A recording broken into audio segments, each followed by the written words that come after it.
संसदेत काल विरोधकांनी खरंच महिला आरक्षण विधेयक पाडलं का? की महिला आरक्षणाच्या नावाखाली देशाचा निवडणूक नकाशा बदलण्याचा सत्ताधाऱ्यांचा डाव उधळून लावला? या दोनच प्रश्नांभोवती निव्वळ महाराष्ट्राचं नाही तर अख्ख्या देशाचं राजकारण फिरणार आहे. कारण दोन्ही बाजूनी जोरदार आरोप प्रत्यारोप सुरू झालेत. त्यासाठी पुरावेही देऊन एकमेकांची तोंड बंद पाडली जात आहेत. कारण महिला आरक्षण विधेयक 2.5 वर्षापूर्वी सप्टेंबर 2023 मध्ये पास झाले आणि 16 एप्रिल 2026 ला ते देशात लागू झाल्याचं अधिकृत सरकारी राजपत्रही निघाले. तर मग काल 17 एप्रिलला संसदेत बहुमताअभावी जे विधेयक पडलं ते नेमकं होतं तरी काय? 2 दिवस लोकसभेत नेमकी कशावर चर्चा झाली, ज्यावरून आज सत्ताधारी नेते विरोधकांना महिला विरोधी ठरवून नरेटिव्ह सेट करत आहेत? त्या फेटाळल्या गेलेल्या विधेयकात असं काय लपलं होतं की ज्यामुळे दक्षिणेकडची राज्य आणि संपूर्ण इंडिया आघाडी एकवटली? त्यामुळेच आपण नक्की खरं कोण बोलतंय, सत्ताधारी की विरोधक, हे सगळं पॉलिटिक्स या व्हिडिओमध्ये उलगडून सांगणार आहोत. इथं केवळ कोण काय आरोप केलं यापेक्षा त्या आरोपांचं सत्य काय हे पुराव्यासह समजून घेणार आहोत. संसदेतली संपूर्ण कारवाईचा इतिहास बघणार आहोत. संसदेत मांडण्यात आलेली 3 विधेयकं काय होती ते समजून घेणार आहोत. त्यामुळे व्हिडिओ शेवटपर्यंत नक्की बघा. नमस्कार, मी ज्ञानेश्वर रेड्डी, तुम्ही पाहताय टीओडी मराठी. सुरुवात करूया 17 एप्रिल 2026 या ऐतिहासिक दिवसापासून. भारतीय संसदीय इतिहासात हा दिवस एका मोठ्या राजकीय भूकंपासाठी ओळखला जाईल. अभूतपूर्व असा हा दिवस होता. मोदी सरकारचा संसदेत पहिला पराभव या दिवशी झाला अशी नोंद आता इतिहासात झाली. त्यामुळेच आपण सुरुवातीलाच लोकसभेत काय झालं ते जरा बघूयात. लोकसभेत 131व्या घटना दुरुस्ती विधेयकावर चर्चा. लोकसभेत गुरुवारी 16 एप्रिलला विशेष अधिवेशनात सरकारतर्फे 131वं घटना दुरुस्ती विधेयक मांडण्यात आलं. या विधेयकावर प्रदीर्घ चर्चा झाल्यानंतर 17 एप्रिलला मतदानाची वेळ आली. संविधानानुसार कोणतीही घटना दुरुस्ती मंजूर होण्यासाठी सभागृहात उपस्थित असलेल्या आणि मतदान करणाऱ्या सदस्यांचं किमान 2/3 बहुमत आवश्यक असतं. विधेयकावरील प्रत्यक्ष मतदानाचे आकडे समोर आले तेव्हा संपूर्ण सभागृह अवाक झालं. या विधेयकाच्या बाजूने म्हणजे सरकारच्या बाजूने केवळ 298 मतं होती, तर विरोधात 230 मतं पडली. विधेयक मंजूर होण्यासाठी 352 मताची आवश्यकता होती. आवश्यक बहुमत न मिळाल्यामुळे लोकसभा अध्यक्षांनी हे घटना दुरुस्ती विधेयक नामंजूर झाल्याची अधिकृत घोषणा केली. भारतीय राजकारणातील ही अत्यंत दुर्मिळ घटना आहे. गेल्या 24 वर्षात संसदेत एकही सरकारी विधेयक पडलं नव्हतं. तसंच 1990 नंतर लोकसभेत नामंजूर झालेले पहिलंच घटना दुरुस्ती विधेयक आहे. नरेंद्र मोदी सरकारचा गेल्या 12 वर्षातला संसदेतला हा सर्वात मोठा पराभव आहे. लोकसभेबाहेर काय सुरू आहे? विधेयक पडल्याचं जाहीर होता. सोशल मीडियावर राजकीय नरेटिव्ह सेट करण्याचं मोठं युद्ध सुरू झालं. ट्विटर वॉर सुरू झालं. मुख्यमंत्री देवेंद्र फडणवीस आणि उपमुख्यमंत्री एकनाथ शिंदे यांनी तात्काळ विरोधी पक्षांवर सडकून टीका केली. लगेचच ट्विट करत फडणवीसांनी विरोधकांना दुटप्पी ठरवत त्यांच्यावर महिला सक्षमीकरणाच्या आड येण्याचा आरोप केला. शिंदेंनीही गरीब, आदिवासी आणि मागास माता भगिनींना संसदेत येण्यापासून रोखण्यासाठी विरोधकांनी हे विधेयक पाडलं आणि हा देशाच्या इतिहासातील काळा दिवस आहे अशी टीका केली.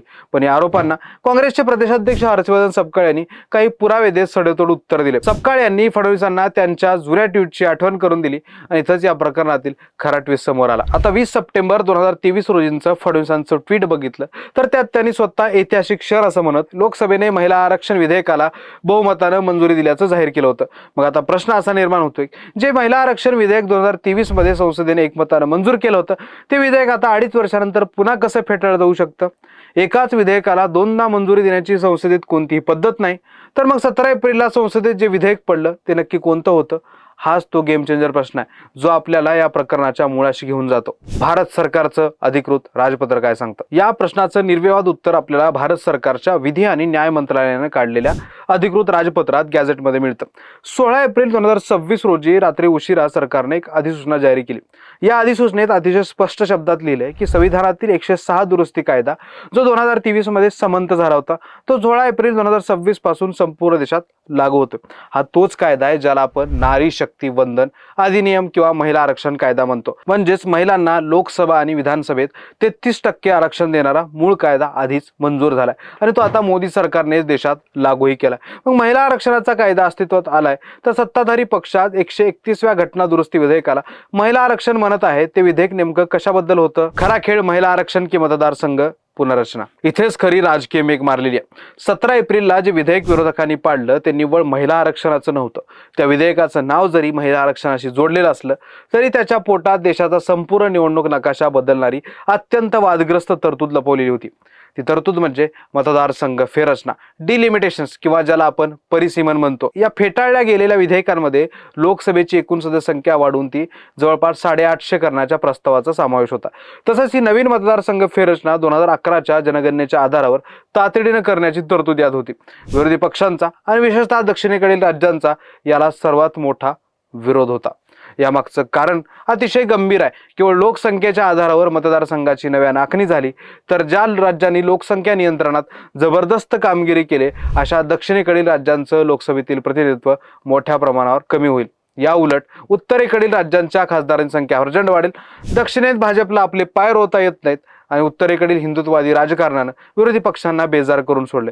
हे राजकारण या सगळ्या मतदारसंघ वाढीमागे दडले. महिला आरक्षणाला पुढे करून आणि त्याला ढाल बनवून सरकारचा मागच्या दारानं देशाची निवडणूक रचनाच बदलण्याचा डाव असल्याचा विरोधी पक्षांचा आरोप आहे. लोकसभेत 16 एप्रिलला काय झालं? विशेष अधिवेशनाच्या पहिल्याच दिवशी 16 एप्रिलला केंद्रीय कायदा मंत्री अर्जुन राम मेघवाल आणि गृहमंत्री अमित शाह यांनी 3 विधेयकं लोकसभेत मांडण्याची परवानगी मागितली. संसदेच्या कामकाजाच्या नियमानुसार एका घटना दुरुस्ती विधेयकासोबत इतर 2 साधी कायदेशीर विधेयकं जोडता येत नाहीत. पण सरकारनं परिसीमन विधेयक आणि केंद्रशासित प्रदेश घटना दुरुस्ती विधेयक हे दोन्ही विधेयकं या 131व्या घटना दुरुस्ती विधेयकाशी जोडल्याचा मुद्दा विरोधी पक्षांच्या नेत्यांनी मांडला. काँग्रेस खासदार के.सी. वेणुगोपाल, समाजवादी पक्षाचे नेते अखिलेश यादव आणि एमआयएमचे असदुद्दीन ओवैसी यांनी सभागृहात 3ही विधेयक एकत्र मांडण्याला कडाडून विरोध केला. हे विधेयक देशाच्या संघराज्य रचनेवरील हल्ला असल्याचं सांगितलं. मुख्य घटना दुरुस्ती विधेयकच पडणार असेल तर त्याला इतर 2 विधेयक जोडण्यात काय अर्थ असा तांत्रिक मुद्दा त्यांनी उपस्थित केला. विरोधकांनी एवढा विरोध केला की केवळ विधेयक मांडण्याच्या परवानगीसाठीच सरकारला लोकसभेत मतविभाजन करावं लागलं. त्यात 251 विरुद्ध 188 असा फरकानं सरकारने विधेयक मांडण्याची परवानगी मिळवली. पण दुसऱ्याच दिवशी प्रत्यक्ष मतदानाच्या वेळी त्यांना आवश्यक असणारं 2/3 बहुमत मिळवता आलं नाही आणि मतदारसंघ वाढीचं, मतदारसंघाच्या फेररचनेचं घटना दुरुस्ती विधेयक पडलं. महिला आरक्षणाची अंमलबजावणी लांबणीवर का? आता सर्वात महत्त्वाचा मुद्दा येतो अंमलबजावणीचा. काँग्रेस खासदार वर्षा गायकवाड म्हणतात की सरकारने प्रामाणिकपणे महिला आरक्षण कायदा 2024च्या लोकसभा निवडणुकीतच लागू केला असता तर आज संसदेत केवळ 74 महिला नसत्या तर तब्बल 180 महिला खासदार निवडून आल्या असत्या. देशाच्या सर्वोच्च कायदे मंडळात महिलांचा आवाज खऱ्या अर्थानं घुमला असता.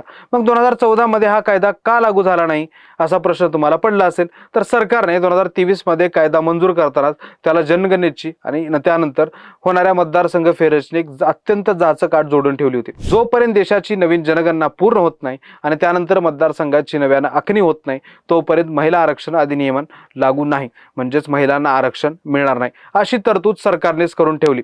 आता हे सर्व सोपस्कर पूर्ण होऊन महिलांना प्रत्यक्ष आरक्षण मिळण्यासाठी कमीत कमी 2034 सालापर्यंत वाट पाहावी लागू शकते. म्हणजेच अजून किमान 8 वर्ष देशातील महिलांना लोकसभा विधानसभेतील त्यांच्या हक्काच्या राजकीय प्रतिनिधित्वापासून वंचित राहावं लागणार आहे. थोडक्यात काय तर विरोधकांनी महिला आरक्षण विधेयक पाडलेलं नाही, कारण महिला आरक्षण कायदा आधीच मंजूर झालाय.